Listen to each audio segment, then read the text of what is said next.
आप देख रहे हैं AHA33 तबरेज के साथ। तो चलिए बढ़ते हैं आज की कहानी की ओर। उससे पहले अगर आपने अभी तक हमारी YouTube चैनल को सब्सक्राइब नहीं किए हैं तो ज़रूर कर ले, ताकि आने वाली वीडियोज़ की नोटिफिकेशन आपको जल्द ही मिल जाए। ये कहानी सन 2003 की है, जब मैं उन दिनों ट्रक ड्राइवर की नौकरी करता था। उस समय मेरे साथ कुछ ऐसी घटना घटी थी जिसको मैं आज भी नहीं भूल पाया हूँ। तो चलिए जानते हैं बहुत करीब से।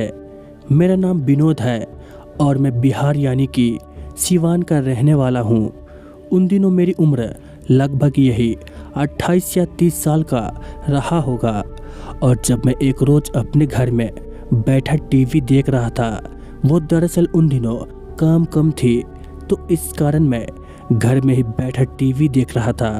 तभी अचानक मेरे मोबाइल की रिंग बजी, तो मैं देखा कि मेरे मोबाइल में मेरे मालिक का कॉल है। तो मैं फ़ोन उठाया तो मेरे मालिक ने मुझे कहा, अरे विनोद, वो बात यह है कि तुम्हें सामान ले जाना होगा। तो मैंने कहा, हाँ उस्ताद जी, पर कहाँ जाना है? तो फिर मेरे मालिक ने जवाब देते हुए कहा, अरे तुम्हें भागलपुर की ओर जाना है, तुम कल 10 बजे गोडाउन में आ जाना। तो मैंने कहा, ठीक है उस्ताद जी, और मैं कॉल रख दिया।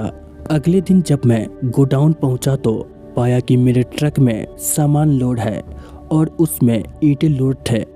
तो मैं ट्रक लेकर भागलपुर की ओर निकला और उस समय दोपहर के 2 बज रहे थे और तकरीबन 4 घंटे ट्रक चलाते चलाते अब मुझे भूख लगने लगी थी। तो इस कारण मैं नज़दीकी एक ढाबा में गया खाना खाने के लिए। तो मुझे एक आदमी ने कहा, भैया जी आपको कहाँ जाना है? तो मैंने कहा, अरे मुझे भागलपुर की ओर जाना है।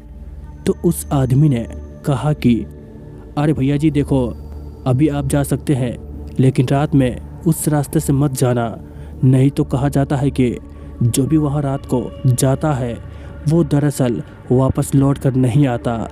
तो मैंने कहा, अरे भैया जी, मैं इन भूत प्रेतों पर विश्वास नहीं करता और मैं इन सब बातों में बिल्कुल भी यकीन नहीं रखता हूँ। और मैं वहाँ से फिर भागलपुर की ओर निकला और उस समय शाम भी होने चला था, यानी कि सूरज की जगह चांद आ गई थी। और मैं ट्रक से सीधा सड़क से आगे ही जा रहा था कि तभी अचानक से एक पीपल का पेड़ सामने आया और मैं सोचा कि अरे ये पेड़ तो अभी नहीं थे, पर अचानक से कहां से आ गई। ये देखकर मैं ट्रक रोका और नीचे उतरकर पीपल के पेड़ के पास पहुंचा। तो देखा कि वहां से एक औरत उस पीपल के पेड़ से बाहर आई और कहा, तुम अब यहाँ से बचकर नहीं जा पाओगे, अब तुम बेमौत मरोगे। इतना सुनते ही मैं वहाँ से तुरंत भागने लगा, लेकिन मेरी ट्रक स्टार्ट ही नहीं हो रहा था।